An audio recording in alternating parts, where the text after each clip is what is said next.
主席，局方不遺餘力咁樣推進粵港澳大灣區嘅數據跨境流動呢，我係要大讚嘅。咁啊，知道局長同埋專員啦，呢方面係努力為業界爭取。咁啊，其實唔係淨係為科技界，其實工業啊、企業啊，大家都好需要。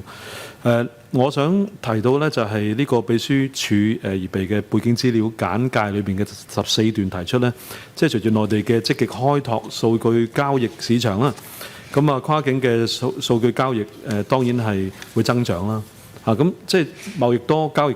易多，當然亦都會爭議多。咁我想問一問就係關於嗰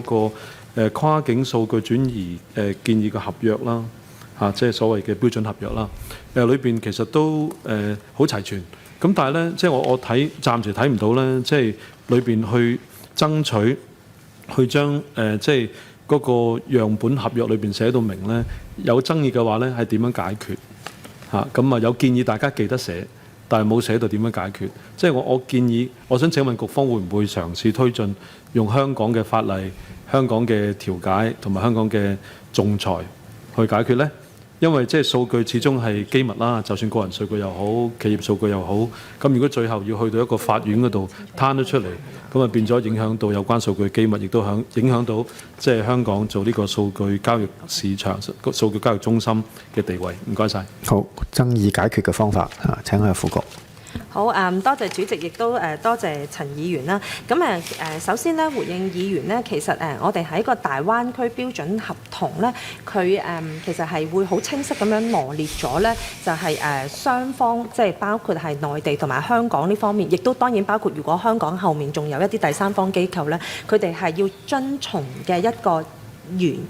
責任啦、原則啦、義務啦，咁包括咧佢哋要好清楚咁樣去寫到咧，就係佢要去呢個個人信息跨境嘅一個處理嘅目的係點樣啦，佢嘅方式啦，佢有啲乜嘢嘅種類啦、傳輸嘅方式啦、儲存嘅地點啦，同埋就係佢去到即係一定係唔可以係出大灣區，包括即係唔可以出香港以外等等。所以咧，其實好多呢一啲嘅標準咧，都已經係寫得好規範咁樣咧，係列入咗去呢個標準合同。而既然咧雙方簽得咧，即係證明佢哋已經係認可好清楚嘅。咁我哋理解喺呢一度咧，就應該唔會牽涉到咧有一啲額外嘅爭議，因為如果係有爭議咧，佢應該就做唔到去到標準合同嘅呢一方面。而當然啦，其實亦都包括咧，本身喺佢哋即係簽呢個合同之前呢，其實咧嗰個嘅個人信息處理者啦，即係佢去輸出數據嘅嗰一方咧，佢都係要做一個嘅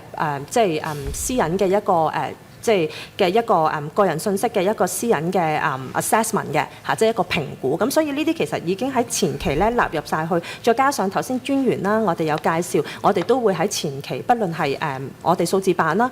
廣東省網信辦都可以有一啲嘅諮詢啦，同埋一啲幫扶嘅服務，去到話俾佢哋聽有啲乜嘢嘅場景可能係可以適用到啦。咁我哋相信呢方面釐清嘅會係好清楚，喺清楚嘅情況之下，大家同意嘅情況之下，先會簽署呢個合同。咁但係當然咧，議員咧，我相信更關心其實一個更廣闊嘅，好多時跨境數據咧，的確咧，譬如牽涉到有啲唔同嘅，可能係一啲行業數據或者等等啦。咁佢哋係少不免咧，有機會係會有一啲爭議嘅。咁而呢個爭議方面咧，會唔會我哋係梗係發揮我哋香港呢個法律嘅金漆招牌，鼓勵大家去做一啲需要嘅，如果有仲裁或者係需要有爭議解決嘅，用到香港服務咧，我相信喺未來，譬如話頭先我哋講將來可拖或者其他我哋係咪可以循呢個方向呢？我哋一定係會積極考慮，因為都係用好我哋香港嘅優勢去支持我哋大灣區嘅發展嘅。多謝主席。好。